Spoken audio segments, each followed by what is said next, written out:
So ngayong araw na ito nga ay pina-check up namin si Riley kahit wala naman siyang sakit. Charot, meron siyang konting ubo at may mga tumubong kulay pula sa paligid ng kanyang bibig. Kaya naman minabuti na namin ipatingin siya sa doktor kahit wala naman siyang lagnat. Ayan, at makikita nyo na may mga kulay pula na nakapaligid sa kanyang bibig.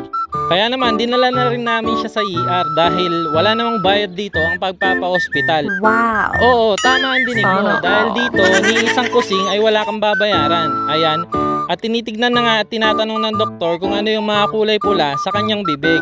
Feeling ko kasi allergy lang yan or something. Mapiling talaga ako. Ayan, at tinumpisa na nga check-upin ng doktor si Riley. At tuwang-tuwa ang doktor kay Riley dahil sabi ni Riley ay gusto din daw niyang maging doktor. Wow! Kaya naman ang ginawa ng doktor ay pinapagitan niya yung mga equipments at tinatanong niya kung para saan ito. At nasasagot naman ni Riley lahat ng tanong ng doktor. Kaya tuwang-tuwa yung doktor at gusto na niyang iuwi si Riley dahil napaka-smart boy daw niya. Ayan, tinitignan na nga ang loob ng tenga ni Riley at nakikiliti siya. Pero napaka-good boy niya at cooperative talaga siya sa doktor. Ayan, at sinilip ulit yung isa pa niyang tenga dahil dalawang tenga talaga ang sisilipin dyan. Napaka-cute naman talagang umisi ni Riley. Siguradong kapag ako yan, ang pangit ng mukha ko. Ayan, at ang susunod naman na ginawa ng doktor ay sisilipin niya ang tonsillitis ni Riley. Protocol talaga yan, lagi ang ginagawa every time na pinapa-check up namin si Riley. Dahil alam naman natin na ang mga bata ay mahilig sa malalamig, matamis at saka kung ano-anong junk foods.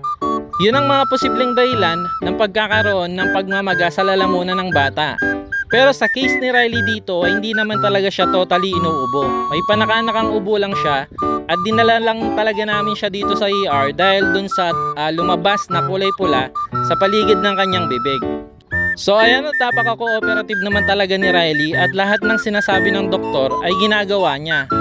Kaya naman si mommy and daddy ay syempre super proud din sa aming baby. Ayan, at tapos na nga siyang check-upin ng doktor at gusto na nga iuwi si Riley dahil nakukyutan siya dito.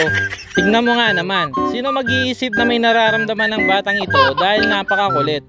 May lagnat o wala, ganyan siya, lagi siyang hyper. Hyper na controllable, I mean yung energetic na bata, magkaiba dun sa hyper na hindi nakokontrol na bata. At dito, iniintay na lang namin kung anong ibibigay na reseta sa amin ng doktor. Ayan, at binigyan lang siya ng paracetamol kung sakali daw nalagnatin siya. At pagkatapos namin sa ospital ay syempre dumiretso na kami doon sa favorite na pizza ni Riley. Sobrang sarap ng pizza dito dahil niluluto nila sa ganitong paraan.